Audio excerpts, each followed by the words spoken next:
Good morning to all of you. आप सभी को मेरा नमस्कार। आप देख रहे हैं मेरा channel English KG to PG with Shobhit sir, और आज मैं आपके लिए लाया हूँ figure of speech part 2। Part 1 में हमने फिगर ऑफ स्पीच के बारे में पढ़ा था और सिमिली और मेटाफर के बारे में मैंने आपको बताया था। आज हम पर्सनिफिकेशन और ऑक्सिमोरन फिगर ऑफ स्पीच को डिस्कस करेंगे। मैं इससे डिस्कस करूँ इससे पहले आप मेरे वीडियो को लाइक, सब्सक्राइब और शेयर करना न भूलें और मेरा उत्साह बढ़ाएं और प्रमोट करें। आइए हम बात करते हैं पर्सनिफिकेशन की। ये पर्सनिफिकेशन क्या है? पर्सनिफिकेशन इज एन इनएनिमेटेड ऑब्जेक्ट और an abstract concept spoken as though it possess life and human qualities. Personification is an inanimated object. ये inanimated object क्या होता है? Inanimated object का मतलब होता है जब आप किसी भी ऑब्जेक्ट को लाइफ दे देते हैं, यानी कि उसमें लाइफ मान लेते हैं। वो ऑब्जेक्ट लाइफलेस होगा, लेकिन आप इस तरीके से उसके बारे में बात करेंगे, आप इस तरीके से उसे रिप्रेजेंट करेंगे जैसे वो कोई लिविंग थिंग हो, उसमें लाइफ हो या उसमें ह्यूमन क्वालिटीज हो।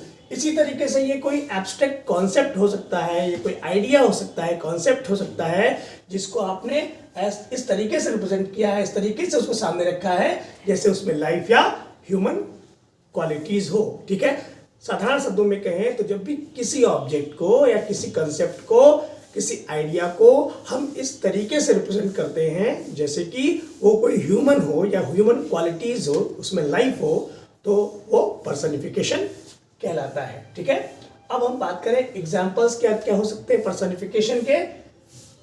Late not ambition mock their useful toil, ये थॉमस ग्रे की एक पोएम थी, an elegy written in a country churchyard, वहीं पे लिखी थी let not ambition mock their useful toil, जहां पोएट कहता है एम्बिशन को मॉक नहीं करना चाहिए यूजफुल टॉयल को, यानी गरीबों की मेहनत को, पुअर पीपल की जो मेहनत होती है, लेमैन की जो मेहनत होती है, उसकी मेहनत का मजाक कभी भी महत्वाकांक्षी लोगों को उड़ाना नहीं चाहिए। भाव तो ये था, लेकिन यहाँ पे एक कॉन्सेप्ट को लिया था उन्होंने, एम्बिशन।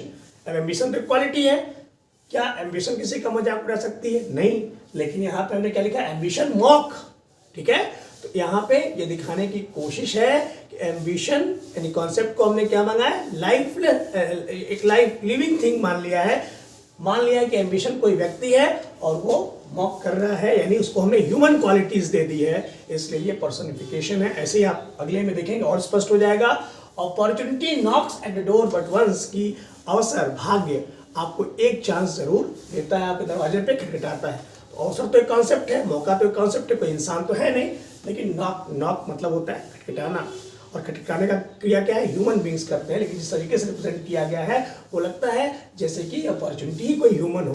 तो ये दोनों एग्जाम्पल्स शो करते हैं कि पर्सनिफिकेशन किसी कॉन्सेप्ट या किसी आइडिया या किसी ऑब्जेक्ट को जो लाइफलेस है उसको हम लिविंग मान लेते हैं और ह्यूमन क्वालिटीज दे देते हैं, तो वो पर्सनिफिकेशन कहलाता है। ऐसे हिंदी फिल्म में बहुत गाने हैं, जैसे एक गाना है ना कि चांद ने कुछ कहा। अब चांद तो ह्यूमन बीइंग तो है नहीं, लेकिन हमने उसको ह्यूमन बीइंग की तरह ट्रीट किया है। तो ये हमारा यू कैन से पर्सनिफिकेशन का प्रयोग बहुत ज़्यादा होता है पोइट्री में।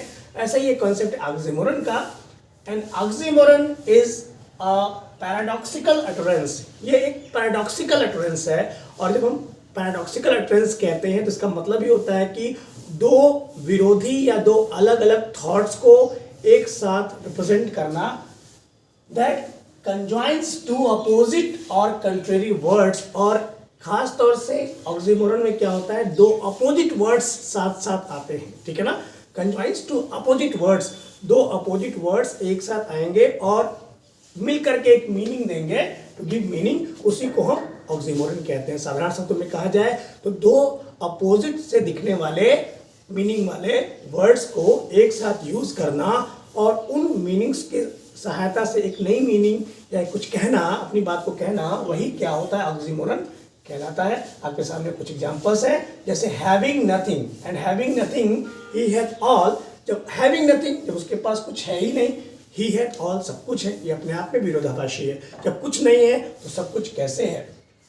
ये पीवी शैली की पोइट्री की लाइन है, our sweetest songs are those that tell of saddest thought. Sweetest songs, मधुर गीत। सैडेस्ट थॉट, दुख से भरी भावनाएं, अपोजिट है स्वीटेस्ट, सैडेस्ट। आप ऐसे ढूंढ लेंगे आसानी से। It is an open secret. Open, जब ओपन है तो खुला हुआ, सब जानते हैं। सीक्रेट है, छुपा हुआ, तो ये कैसे हो सकता है? He is regularly irregular. वह रेगुलरली मैंने रोज इरेगुलर है, नहीं आता है, तो ये विरोधी है। तो ऐसे ही आपको वर्ड्स मिलेंगे जो आपस में विरोधी होंगे। एक गाना था, उसमें बताया गया था ऐसे बहुत सारे विरोधी शब्द जो है आए थे। जैसे गुड़ से मीठा इश्क, इश्क, इमली से खट्टा इश्क, मीठा भी है खट्टा भी है। Life is bitter sweet, bitter भी है स्वीट भी है। ऐसे बहुत सारे वर्ड्स आपको मिलेंगे जहाँ से आपको क्लियर हो जाएगा कि आप विवरण है। तो उम्मीद करता हूँ कि आपको ये दोनों अलंकार समझ में आए होंगे, फिगर स्पीच समझ में आए होंगे। अगले वीडियो में मैं और फिगर स्पीच आपके लिए लेके आऊँगा। इंटरमीडिएट की बोर्ड की परीक्षाओं में आपको बहुत काम आएगा। तब तक के लिए मेरी वीडियो को लाइक करें, सब्सक्राइब करें। धन्यवाद।